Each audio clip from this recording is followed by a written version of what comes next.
Hi, boys and girls. It's Mrs. Boren. How are you? I'm coming to you from my kitchen in my house today. I hope that all of you had a great spring break and enjoyed your time off from e-learning. But guess what? It's time to get back into it.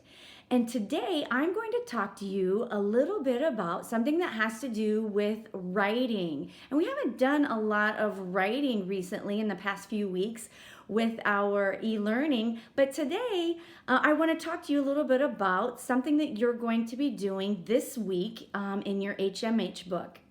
And that has to do with descriptive words. We've talked about this in school before we had to leave school for this break, but I wanted to review it a little bit before you got into that assignment. So I'm going to walk you through my kitchen a little bit, and I'm going to take you to a little poster that I made and that I have hanging up over here on my door. And it says descriptive words. And when we use descriptive words in our sentences, one way to help us remember what these words are, we can use our five senses. And that's the sense of sight, the sense of hearing, the sense of taste, the sense of touch, and the sense of smell. And I wrote some examples up here of some descriptive words that you could use for each of these senses. And the first one is sense of sight. You may see an apple sitting in your kitchen right now or in your refrigerator, but if you wrote down on a piece of paper, I see an apple, that's a sentence, but it's kind of boring. But if you wrote, I see a red apple, it gives the reader, the person who is reading your sentences, something that they can visualize in their mind. Also, another example of something that you might see is something bright. Did you see the bright stars in the sky last night? It helps us to visualize or see in our minds what you're trying to talk about. Another sense is hearing. Some examples of hearing, some descriptive words, is noisy. Maybe you could say, did you hear that noisy truck that just drove by? Or another one, you might say, my dishwasher is very quiet. So that's another way to help us to write a descriptive word or add descriptions in our sentences. Another one is taste. Maybe if you're eating a piece of cake, you could write in your sentence, instead of saying, I just ate a piece of cake. Or you could say, I love a sweet piece of cake. Or you could say something about, I just had a sour sucker. If you just said, just ate a sucker, that's kind of a simple sentence. But if you say, I ate a sour sucker, that helps the reader to visualize or imagine what you're talking about. Another sense is touch. So if I was touching a towel, I could say this towel is soft. Or if I ran my fingers across a sidewalk that we walk on, you could say the sidewalk was rough. And that's a word that describes sidewalk. And our final sense is smell. And a couple of examples for smell is stinky.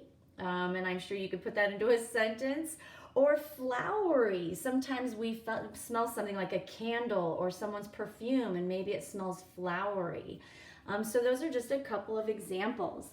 Well, I have also set up in my kitchen a couple of things just to show you maybe what you could use as descriptive words. So this weekend I made some chocolate chip cookies, and I wrote a couple of descriptive words below that. So this chocolate chip cookie is chewy, and it's also sweet.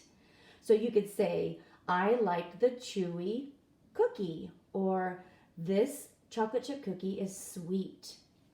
Back here is a lemon, and I wrote down the word cold because I just took it out of the refrigerator. So to touch it, it is very cold, and that would give the reader an idea of what you were talking about if you were writing about a lemon. Also sour, so the sour lemon or the cold lemon.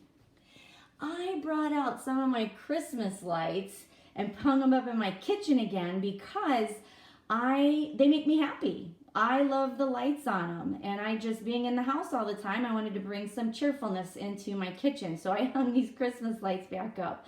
But I wrote down here, these Christmas lights are little and they're also bright. If you get up close to them, you can see they aren't very big and they are kind of bright.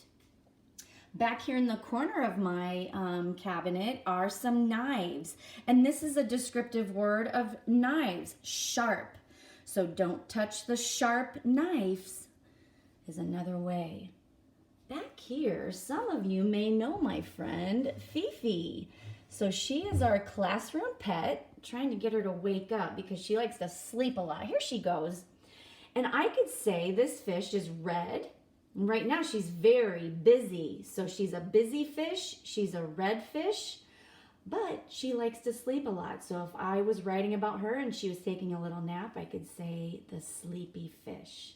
So hi, Fifi. And another one is the paper towel that I have hanging in my kitchen. A descriptive word of the paper towel is it's soft when you touch it. That's using the sense of touch. It's soft. And also using my sense of sight, the color is white. And the last one that I'm going to show you are some bananas that I have in my kitchen. Yeah, they're getting a little bit old, but that helped me with descriptive words. So not only do I see bananas, but I see 1, 2, 3, 4. Did you know that a number is a descriptive word? I could say I see 4 bananas. But to make it even more descriptive, I could say I see the colors yellow and brown. Notice that they are starting to turn a little brown. So there's 2 color words that I could use to describe those bananas. All right, let's take a trip over to another part of my kitchen. On our way, let's take a look at some of our things. I have a garbage can. Some descriptive words could be black, my black garbage can. It's also shiny. Right here is a sign I have in my kitchen. I could say it's a rectangular sign. You could use a shape as a descriptive word as well. And over here, I have another sign that I am going to talk a little bit about. Putting some of these descriptive words into sentences. Boys and girls, we talked about this when we were in school about how we want our sentences to make sense. Now, notice that I have the first sentence, I see bananas. And yes, that is a sentence, and it's a complete sentence. But to make it more interesting and to make it more fun and descriptive and help the reader who is reading it imagine in their minds what you are trying to write about, we could add some more descriptive words. So instead of saying, I see bananas, I added some descriptive words that we talked about over in the other part of my kitchen. I see 4 yellow and brown bananas. If you close your eyes right now and I read that sentence again, I bet you can picture in your mind how many and the colors that they are. Descriptive words are so important in our writing. It just makes your writing even more fantastic. So, as you're writing, I want you to remember that we want to use complete sentences as well as use some descriptive words in there. Now, notice on the bottom, I added some little boxes to help me to see if I did all the things that I needed to make my sentence complete. Down here, I put capital letter. Remember, at the beginning of each sentence, you need to have a capital letter in there. That is one of the 4 things that we need to make sure that we're writing our sentences properly. So in both sentences, I have a capital letter. So I'm going to put a check mark, yes. Now, do I have finger spaces in between my words? We don't want all of our words together, otherwise our sentence just is one long giant word. It would say, I see bananas, but we want to say, I see bananas, and those finger spaces helps to spread our words out. So we want to make sure that we've got finger spaces in between each word. And I have that, so I'm going to put a check mark there. Very important, punctuation. We need that punctuation to show if we're excited, if we're asking a question, to know when to stop reading at the end of our sentence so that it's not just a run on sentence and all of our sentences are running together. So let's just practice with what I have up here. I see bananas. Pause, we'll take a breath. I see 4 yellow and brown bananas. Notice I put punctuation at the end of both of those sentences. And remember, you can have exclamation mark as punctuation, question mark as punctuation, or period as punctuation. Depends on what you're writing about. So I did punctuation. I'm going to check that off. The last one is, do my sentences make sense?